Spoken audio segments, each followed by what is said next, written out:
আসসালামু আলাইকুম বন্ধুরা, নতুন এপিসোডে আপনাদের স্বাগতম।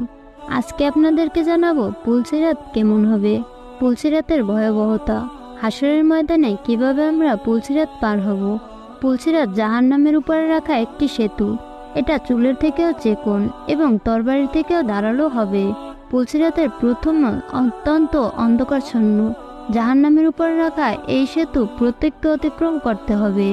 পুলসিরাত পার হবার সময় কি এমন কঠিন হবে, তখন মানুষ তাদের আপনজনের কথা বলে যাবে। সবার মুখেই জারি থাকবে, ইয়া নাফসি ইয়া নাফসি, আমার কি অবস্থা হবে। আল্লাহর নির্দেশে বলবেন, এটা তোমাদের গন্তব্য পৌঁছার পথ, এই পুল পেরিয়ে তোমাদের যেতে হবে।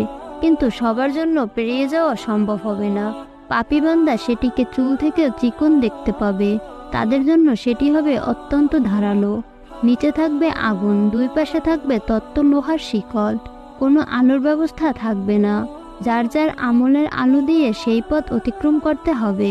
হযরত আবু সাঈদ খুদরি রাদিয়াল্লাহু আনহু থেকে বর্ণিত, তিনি বলেন, আমার রাসূল সাল্লাল্লাহু আলাইহি সাল্লামকে জিজ্ঞেস করলাম, তাতে থাকবে অসংখ্য লোহার শিকল আর থাকবে অসংখ্য কাঁটাযুক্ত। পুলে আরোহণ করা মাত্রই পা কেটে কেন্দ্রস্থলে জাহান্নামে নিক্ষিপ্ত হবে। আর নেককারদের জন্য প্রথমে সুপ্রশস্ত অষ্টগ্রাম হবে। তারা তাদের নেকের তারতম্য অনুযায়ী জান্নাতে পৌঁছাতে থাকবে। রাসূল সাল্লাল্লাহু আলাইহি সাল্লাম বলেছেন, কেউ বিদ্যুতের গতিতে, কেউ বাতাসের গতিতে, কেউ ঘোড়ার গতিতে, আর কেউ হাঁটার গতিতে পুলসিরাত অতিক্রম করবে। ফেরেশতারা বলতে থাকবে, হে প্রভু, সহি সালামতে অতিক্রম করা হোক, নিরাপদে পার করা হোক। কেউ নাজাত পাবে, কেউ আহত হবে, পড়ে যাবে।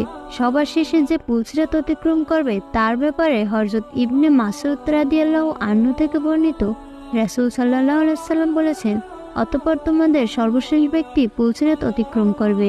সে বলতে থাকবে, আমাকে এত বিলম্ব করো না কেন? তখন আল্লাহ বলবেন, আমি কেন তোমাকে বিলম্ব করব? তোমাকে তো তোমার আমল বিলম্ব করছে। আবু হুরায়রা রাদিয়াল্লাহু আনহু থেকে বর্ণিত, নবী করিম সাল্লাল্লাহু আলাইহি সাল্লাম বলেছেন, পুলসিরাতের দুই প্রান্তের অসংখ্য কাঁটাযুক্ত করা থাকবে। আল্লাহ যাকে আদেশ করবেন সে পুলসিরাত পার হবে। আবু হুরায়রা থেকে আরও বর্ণিত আছে যে নবী করিম সাল্লাল্লাহু আলাইহি সাল্লাম বলেছেন, তোমরা কি অসংখ্য কাঁটাযুক্ত বৃক্ষ দেখোনি? সাহাবারা বললেন, ইয়া রাসূলুল্লাহ, আমরা অবশ্যই দেখেছি। নবীজি বললেন, অবশ্যই সেসব পুল কাঁটাযুক্ত বৃক্ষের মতো। তার পরিণাম সম্পর্কে আল্লাহ ছাড়া কেউই জানে না, কতটা ভয়ঙ্কর হবে। চুলের থেকেও চিকন, তরবারি থেকেও ধারালো। রাসূল সাল্লাল্লাহু আলাইহি সাল্লাম বলেছেন, হাসরের মাঠ থেকে রওনা হওয়ার পর সবাইকে যার যার আমলনামা অনুযায়ী নূর দেওয়া হবে। প্রত্যেকে যার যার আমল অনুপাতে আলো পাবে। সবাইকে তাদের নূর পথ দেখিয়ে নিয়ে যাবে। কারো সামনে পাহাড় পরিমাণ দেওয়াল হয়ে থাকবে, কারো হাতে মশাল দেওয়া হবে তার আমলের অনুরূপ একটি বৃক্ষর পরিমাণ। এভাবে সবচেয়ে কম যাকে দেওয়া হবে তার নূর হবে পায়ের একটি আঙ্গুলের মাথার পরিমাণ। একবার জ্বলবে আর একবার নিভে যাবে। যখন আলো জ্বলবে তখন পথ দেখাবে। এই ছিল আজকের ভিডিওটি ভালো লাগলে একটি লাইক করুন এবং শেয়ার করুন।